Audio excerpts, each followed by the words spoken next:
Grand Rising.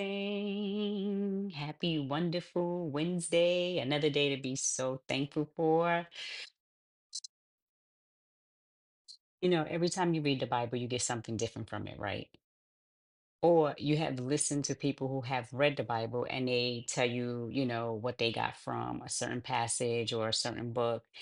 And today I was just sitting there thinking about a conversation I was having with someone, and the conversation was how to break the Bible down and how to really understand the stories. Because you hear a lot of people say, "Oh, I don't believe the stories." But when you think about the stories, if you take their name out and put your name in that place, in the place of that person, that's how the Bible speaks to you in your situation.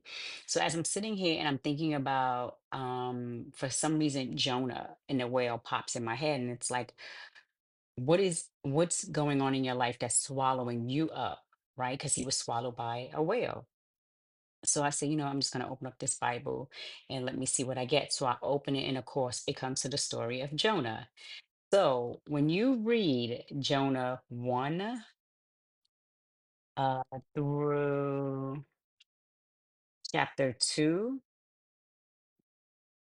it's insane. And let me tell you what I got from it this morning. So I'm just going to read some of it, and I'm going to try to break this down the best way I can, because this message is for someone. So Jonah 1, the word of the Lord came to Jonah: "Go to the great city of Nineveh and preach against it, because its wickedness has come up before me." But Jonah ran away from the Lord and headed for Tarsus. He went down to Joppa, where he found a ship bound for that port. After paying the fare, he went aboard and sailed for Tarsus to flee from the Lord. Okay, so that part right there is when God is telling us to do something, right?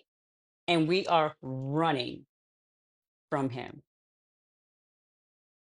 There's a few reasons why we run from God: fear of what he's telling us to do, fear that we can't do what he's telling us to do, afraid of letting go of control of our lives. And it's just, this list can go on, right? But think of your situation. Then it goes to say, then the Lord sent the great wind on the sea, and such violent storm arose that the ship threatened to break up. All the sailors were afraid, and each cried out to his own God. And they threw the cargoes into the sea to lighten the ship. Okay, that part right there, because he was on that boat, there was a big storm, right? Being in a place you don't belong can cause chaos. But another part out of this story is they were praying to their own God, not the same God that told Jonah to go to Nineveh. I'm gonna go down some more.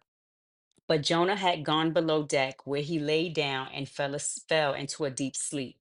The captain went to him and said, "How can you sleep? Get up and call on your God. Maybe he will take notice of us so that we will not perish." So he knows that there's a storm going on. So he goes down to sleep in a deep sleep. There's only two people in the Bible that was sleeping, and that was Jesus and Jonah. So he knew who God was. He knew the power that he has, right? This is what I'm getting from this story. So they also knew that, okay, go to your God. Let's see, whoever you worship, let's see if he can like stop this storm. So insane. So let me just finish breaking this down, because then I'm just gonna give it the way I see it. Then the sailors said to each other, "Come, let us cast lots to find out who is responsible for this calamity." They cast lots, and Lot fell on Jonah. So they asked him, "Tell us, who is responsible for making all this trouble for us? What kind of work do you do? Where do you come from? What is your country? From what people are you? Like, who are you? Who are you serving that you brought this trouble on us?" So now they're starting to see that whoever he's serving is more powerful than their God. Man, I'm going to go down some more. He asks, he answered, "I am a Hebrew and I worship the Lord, the God of heaven, who made the sea and dry land." This terrified them and they asked, "What have you done? What did you bring to us?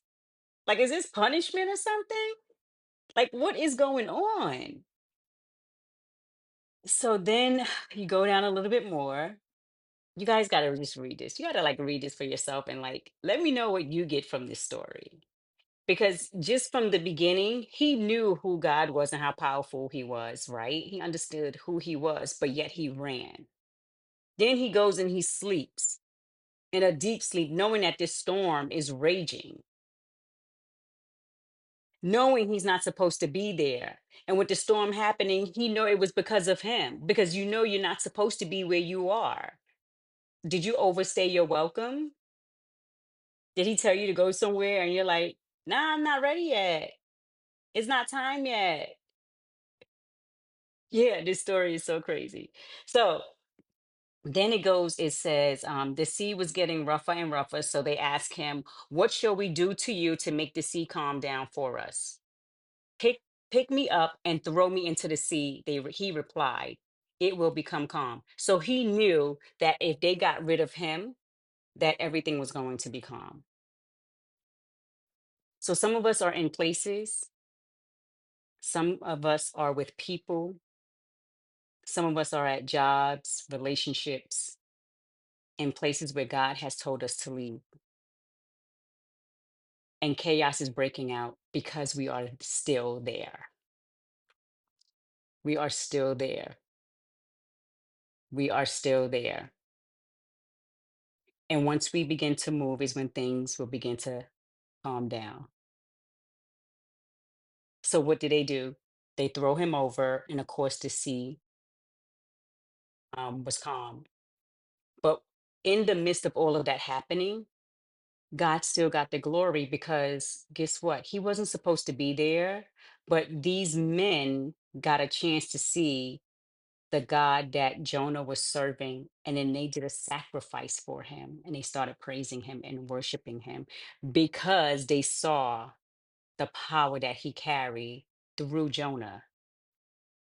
So sometimes God is telling us to go to a place to be, even in the place that we're not supposed to be, He will continue to use us. But when we go to the place where He tells us to go, talk about the blessings. That's why I always talk about the power of obedience. You guys, is better than sacrifice. So I don't know who this message is for. I mean, I can continue to break this down even more, but where are you? Are you where God told you to be? Did you move and go where He told you to be, or there's chaos breaking out where you are because you don't belong there anymore? Your time was already up, or your time is up. Which one is it? Are you Jonah? And yet they threw him over into the sea, and help was already there. That whale was there to swallow him up. So, talk about God being in the midst of everything that we do. When He tells us to do something, He is there. He's just waiting for us to say, "Yes, okay, I am here. Let's do it." So, I pray you all have an amazing day. I pray that this blesses someone. If you needed confirmation or anything, ask yourself, are you where you're supposed to be? Did God tell you to get up and move? Have a great, great day.